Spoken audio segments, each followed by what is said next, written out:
Assalamualaikum warahmatullahi wabarakatuh. Bertemu lagi dengan saya Herman Jambek. Kali ini saya akan membahas tentang wajibnya sholat. Tapi sebelumnya seperti biasa, yuk mari kita ngopi, ngobrol perihal iman, ngobrol perihal Islam. Luar biasa.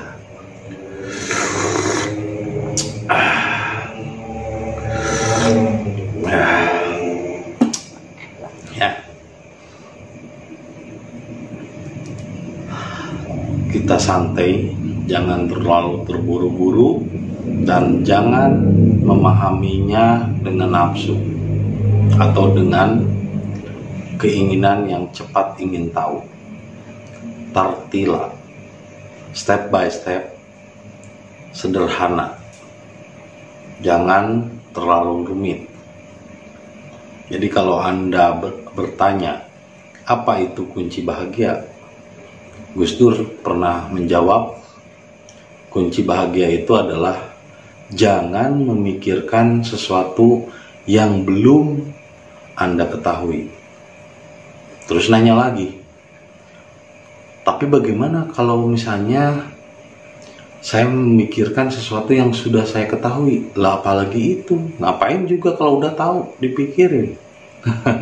Jadi jangan mempersulit dirimu dengan banyak berpikir. Karena orang-orang yang banyak berpikir itu nantinya adalah kufur. Kadar pakru ayatunal kufur. Karena kebanyakan berpikir maka menyebabkan dirinya tertutup. Jadi merasa tahu, merasa benar, akhirnya menyalahkan orang lain. Padahal justru ilmu yang sesungguhnya adalah ilmu yang belum Anda ketahui, yang belum Anda pahami. Tapi kalau yang namanya yang sudah Anda pahami, lah ngapain dipikirin, dipelajari? Ya udah tahu, bolak-balik di situ aja. Nantinya jadi kayak kambing, bolak-balik di situ aja. Yang diomongin cuma itu aja, nggak ada peningkatan pengetahuan.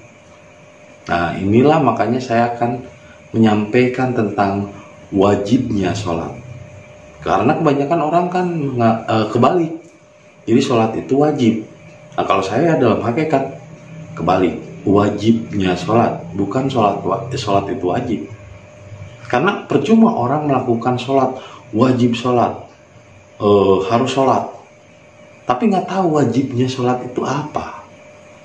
Bukan melakukan hanya rutinitas, hanya melakukan sesuatu yang rutinitas, sedangkan dia sendiri nggak tahu esensinya.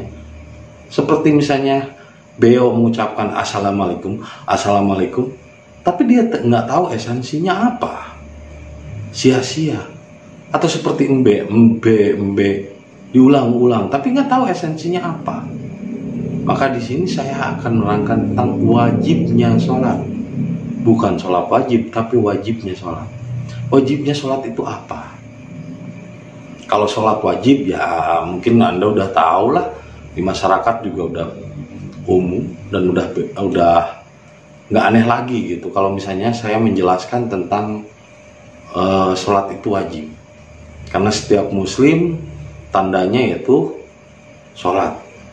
Katanya dikatakan as-sholatu imaduddin, ya kan? Sholat itu adalah tiangnya din katanya. Dinnya itu diartikan agama lagi. Padahal sebetulnya bukan tiangnya din. Imaduddin itu adalah mendirikan jiwa. Karena sholat itu memang berdirinya jiwa, bangkitnya jiwa.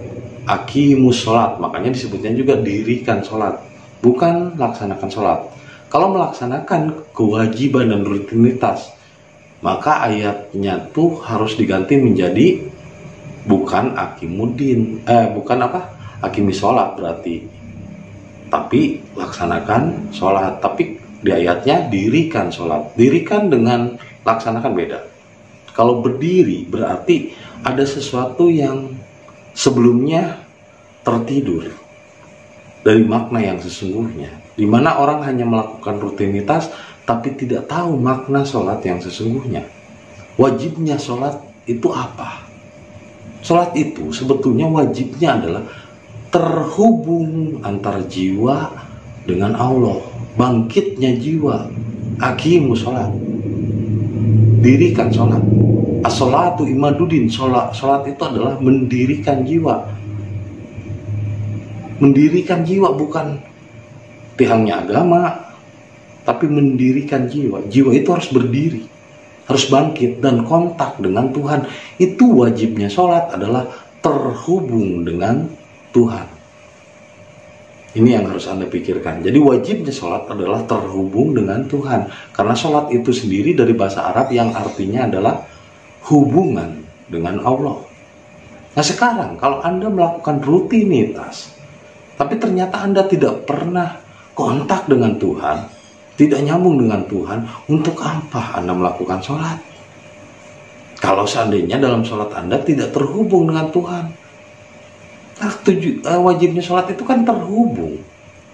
Supaya ketika kita terhubung dengan Tuhan, maka Tuhan akan merevisi, akan merubah sifat-sifat kita sehingga kita tidak lagi memiliki kebencian terhadap orang yang tidak melakukan sholat. Karena itu kan kebutuhan pribadi, bukan sesuatu paksaan. Orang mau sholat, mau kagak, itu kan kebutuhan Anda.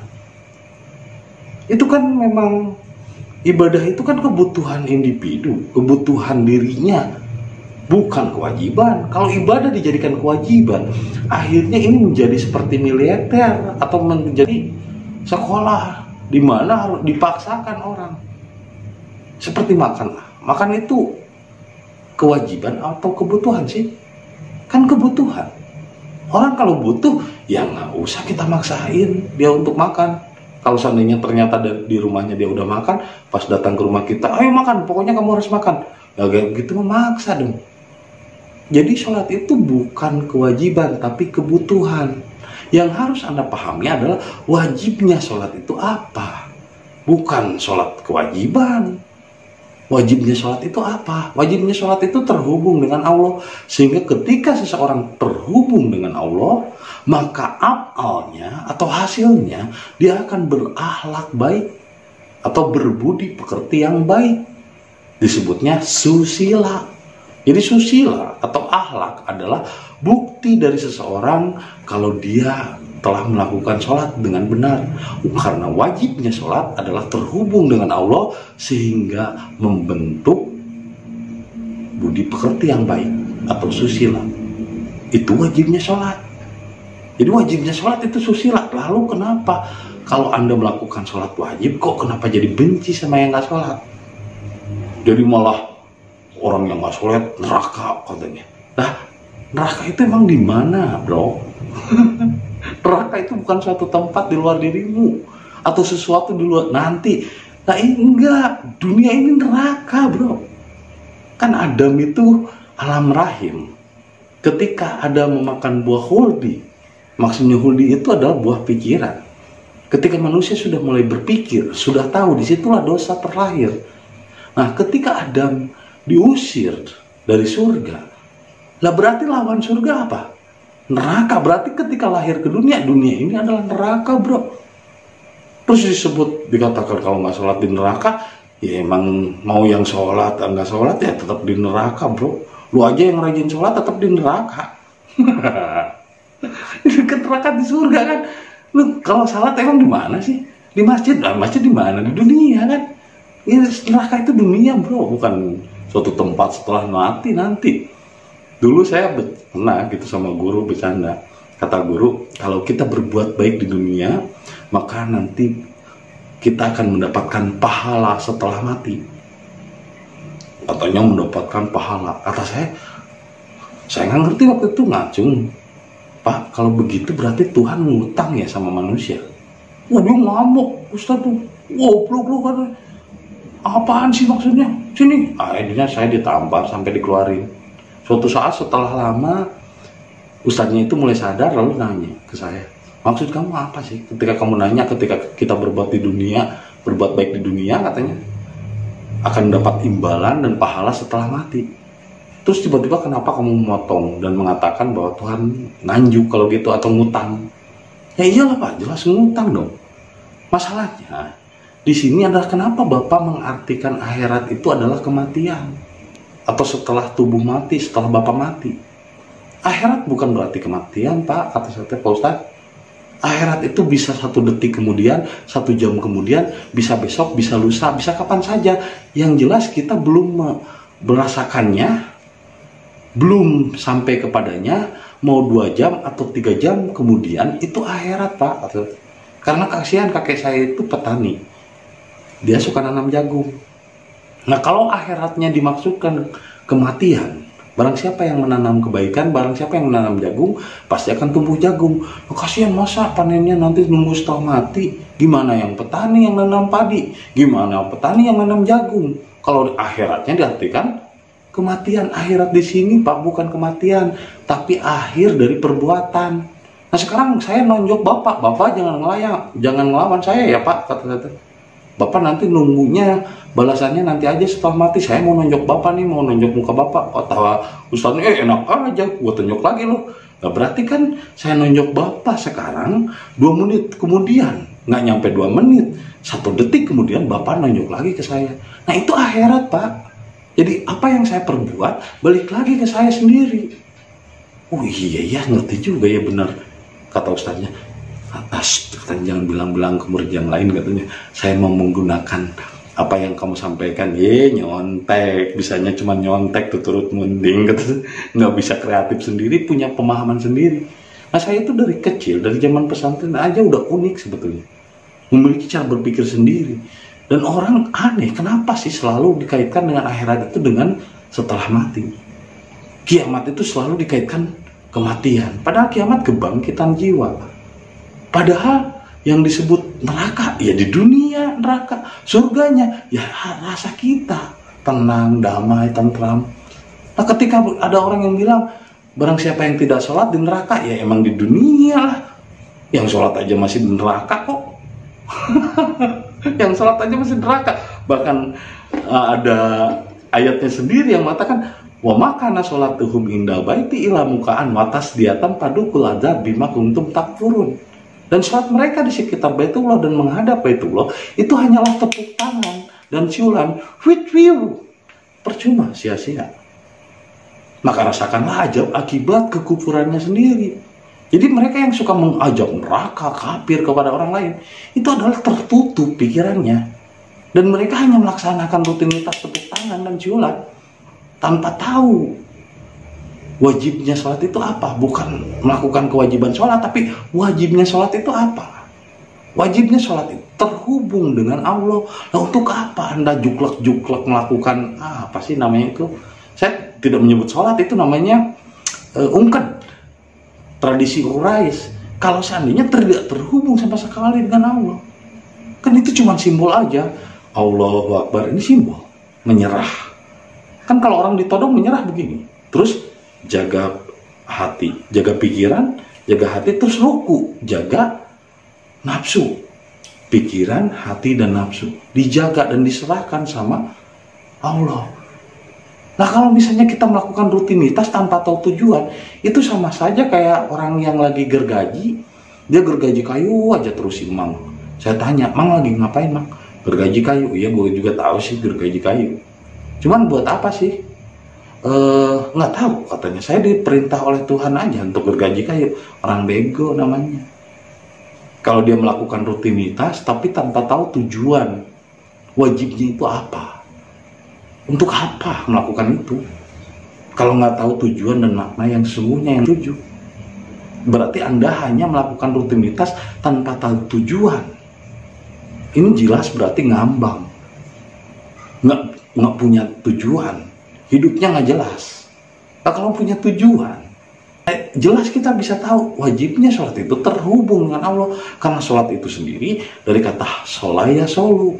Jadi ketika Nabi Muhammad Isra Mi'raj, Nabi Muhammad itu terhubung dulu dengan Allah. Itu yang disebut dengan Mi'raj. Itulah sholat. Bukan sholat untuk Mi'raj, tapi Mi'raj itulah sholat. Ini mah sholat buat apa?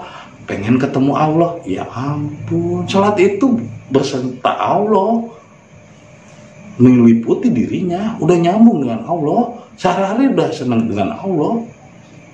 Nah ini baru mau ketemu dengan Allah. Aduh, sholat buat apa? Untuk miraj dengan Allah. Baru mau ketemu. Orang udah tiap hari bersama Allah, ini baru mau ketemu. Kayak gini lah ibaratnya. Sholat itu kan simbol, ini kan menyerahkan pikiran, menyerahkan hati, dan menyerahkan nafsu. Karena 3 perangkat inilah yang menghalangi hubungan manusia dengan Allah. Dia baru tujuan, baru mau ketemu Allah. Katanya sholat untuk mi'raj, berarti baru mau ketemu. Kalau Nabi Muhammad kan mi'raj dulu baru sholat. Jadi harusnya mi'raj dulu barulah sholat, bukan sholat dulu baru mi'raj. Harusnya ketemu dengan Allah dulu, itulah sholat. Bukan sholat ingin ketemu Allah, itu mah jadi salah tuh. Jadi sholat baru ketemu Allah. Nah, harusnya ketemu dengan Allah, itulah sholat. Bukan sholat ingin ketemu Allah. Jadi kebalik sekarang, mah sholat ingin ketemu Allah ya. Jadi nggak nyambung. Ketemunya kagak pas begini. Allah Akbar, mikir juga ya gimana nyambungnya. Tapakur biholkilah wala tapakur bidatilah. Berpikir itu untuk urus dunia holako. Wala tapakar bidatilah. Jangan berpikir ketika kontak dengan Tuhan. Jadi sholat dengan Tuhan atau ketemu dengan Tuhan itu, mi'rajnya itu nggak usah pakai pikiran, nggak usah ngapalin bahasa Arab, apalagi harus seragam. Ya ampun, ibadah ke Tuhan kok diseragamin kayak zombie, kayak api. Apa aja ketika masuk ke dalamnya jadi lebur, jadi api.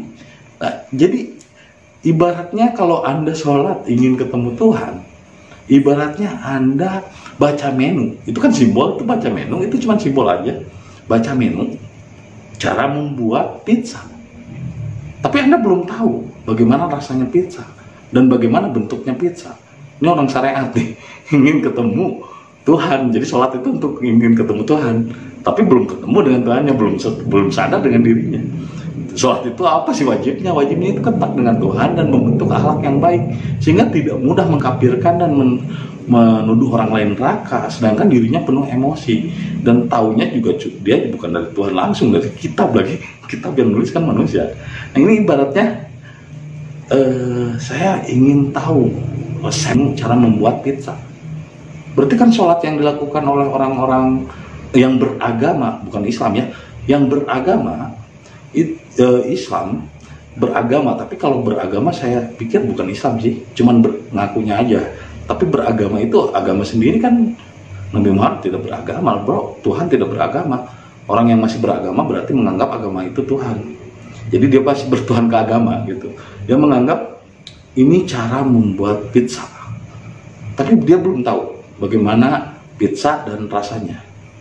Nah, bertemu dengan orang hakikat yang memang udah mi'raj dan udah ketemu Tuhan, udah meliputi dengan dalam dirinya, berarti mi'raj itu adalah sholat.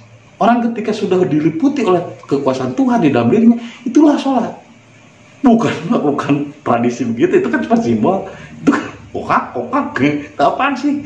Saya nggak ngerti itu. Yang dihadapi juga kan cuma berhala batu.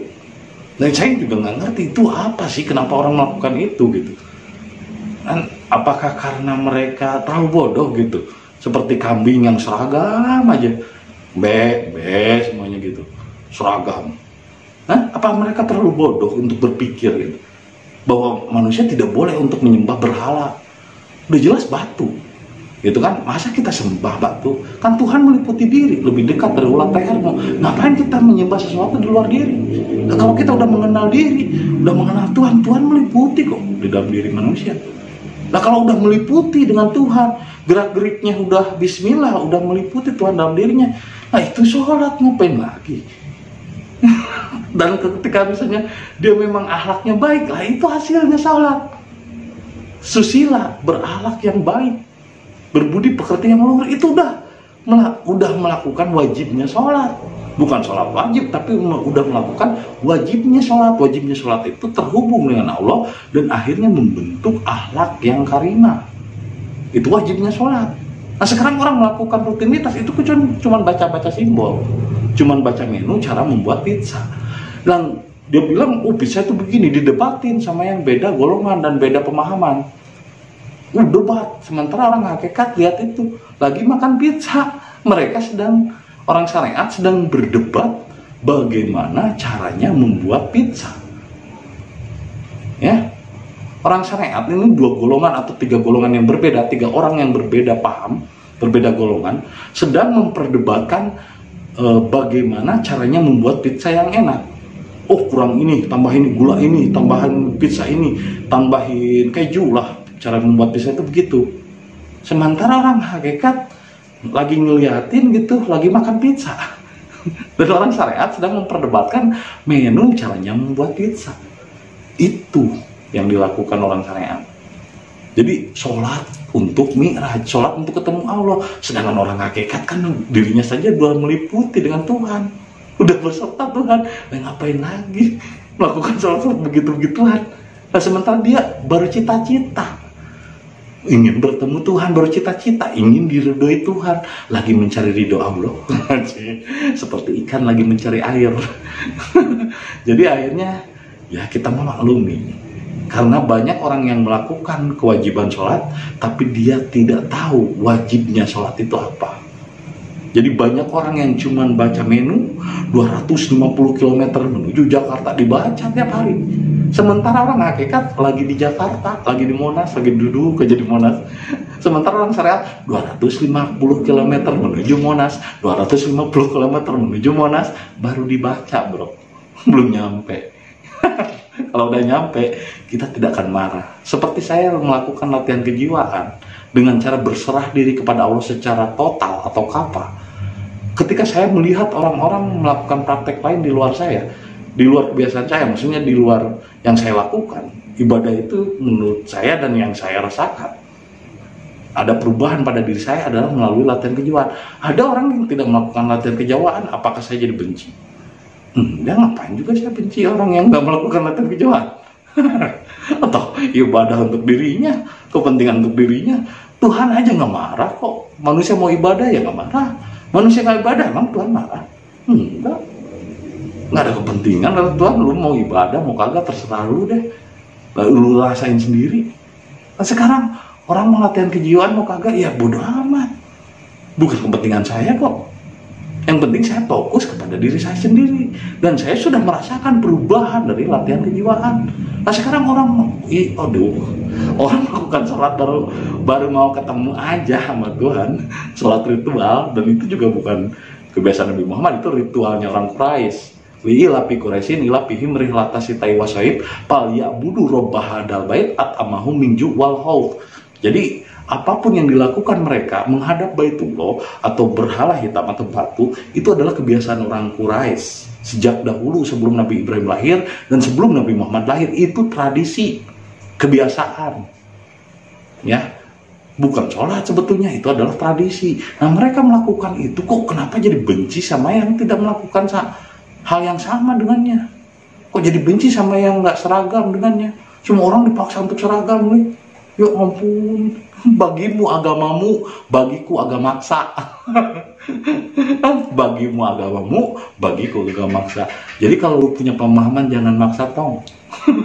Orang juga punya pemahaman lain. Udah nggak usah maksa-maksa orang. Jadi sekarang agama itu jadi agama maksa gitu, agamis. Jadi orangnya juga agamislek gitu. Agak misting kurang otaknya itu. Jadi mau orang dipaksa-paksa, lu mau doyan sholat silakan aja, lu yang maksa orang dong. Mau nggak doyan dengan melakukan tradisi Quraisy kayak gitu ya, karena mereka baru cita-cita ketemu dengan Tuhan. Nah, orang hakikat udah meliputi Tuhan dengan dirinya, udah menyatu sifatnya Rahman Rahim lah, ngapain lagi? Wajibnya sholat kan terhubung dengan Allah. Kalau orang udah terhubung ngapain? Ini mah dia baru cita-cita, ambil telepon ibaratnya, lo, salah sambung lagi, salah nomor. Lo, gimana lo, cager lo, kalau deh, hari namanya pemancarnya batu, lo gimana kabarnya Bo? Ini pemancarnya batu, dia menghadap batu, yuk, nyambungnya dari mana bro? Udah gitu nomornya salah lagi, udah gitu dia yang dipakai juga ternyata yang dipakai asbak.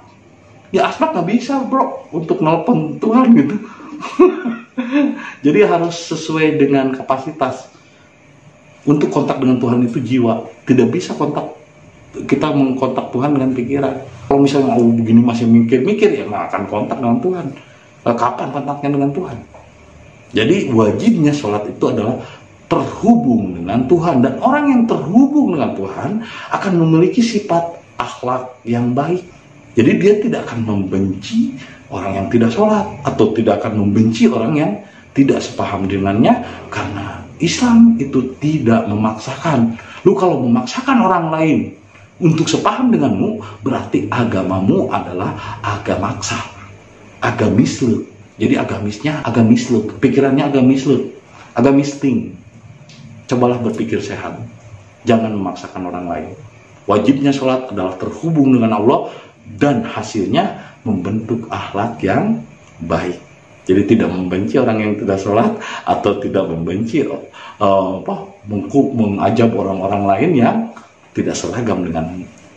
Itu saja yang bisa saya sampaikan malam ini. Semoga menjadi inspirasi dan hidayah bagi kita semua.